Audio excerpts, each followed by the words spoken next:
po jako akawuwo. Ng'ensonga z'ettaka zikyagenda maaso n'okwewanyisa abantu emitima n'okuboogeza obwama wabaluseewo akasattiro ku kyalo Buyira mu luka gw'Ekikwayi mu ggombolola y'Engogwe mu disitulikiti y'e Buikwe oluvannyuma lw'abatuuze ku kyalo kino okwekubira enduulu eri ssentebe waabwe Ssaalongo Sande Ssemakula okubataasa ayimiriza ekkampuni etunda ettaka egambibwa okuba ey'abannamateeka eya Nattali Company Advocates eyeegunjulidde omuze gw'okupunta ebibanja byabwe ng'eyita mu kubakangakanga era ng'eno Fesi ebadde yagikuba maka ga ssentebe w'ekyalo kino Nambagala Moses.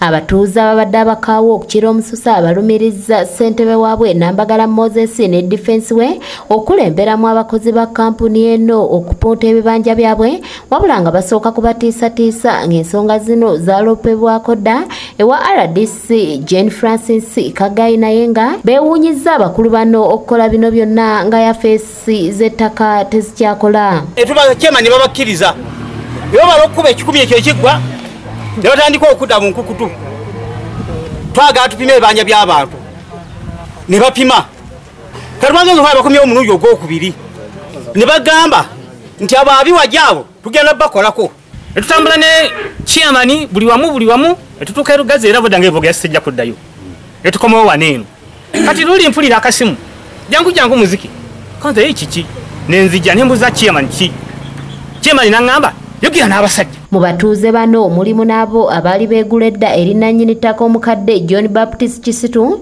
kampuni ya Nattali gwerumiriza nti yagiguza wadde nga mu bino byonna we twogeddeko ne Muzeeyi Kisitu ku lukomo lw'essimu abyegaanye nti bano bafferera ensonga ziri mu kkooti. Tibakkiriza oyo mubbi wa ttaka.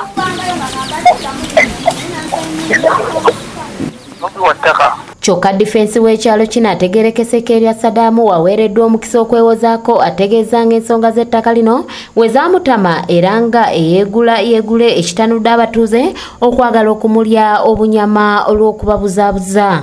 Naye ke mwakwogera bantu akukolokoonyi nengenda nsibwa era lwa ttaka lino ffe ettaka twalikoobwa abaagala okwegula beegule.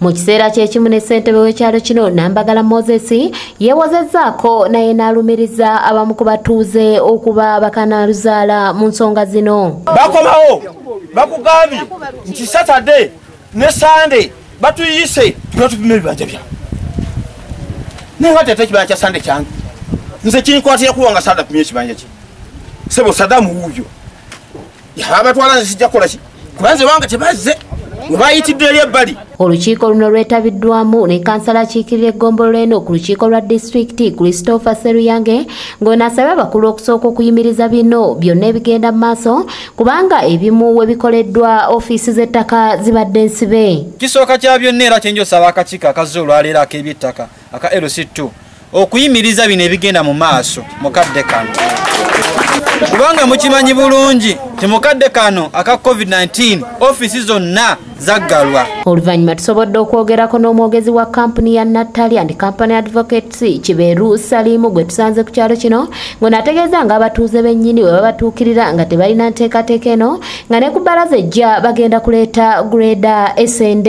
N'ekyapa kye boogerako kyavaawo kodde gye boogera polisi banyinka gavumenti ekyapa kiriko abatuuze abalala tuze tupima ebibanja ku kibanja era abantu se buno lwaleero n'olunaku lw'okumande ngiraba wa byapa byabwe nze grade egenda kujja enkye grade ng'amakubo. Ssentebe Ssaalongo Sande Ssemakula abadde akubiriza olukiiko luno annyonnyodde nga bayimirizza enteekateeka zonna ku ttaka lino kubanga likyaliko enkaayana nga tebalina biwandiiko bituufu. Temmaliddeko nti ab'ettaka bayimirire ababazi balandiroodi bayimirire balina biwandiiko bituufu tusobola kukyavinga ttaka lino. Ettaka lino liweza yiika 240 era nga likyaliko enkaayana nga Namukadde John Baptist Kisitu agamba nti tamanyi bantu bano abapunta ebibanja by'abantu wadde nga ne kampuni naye egamba nti Kisitu ye yabaguza ettaka ng'essaawa yonna greda zandireetebwa okusenda ebibanja byabwe. Nze oli omuntu okujja mu kibanja kyange nze saasoma ku luzungu sirumanyi manyi luwalabu era netesitesi okumutemeramu.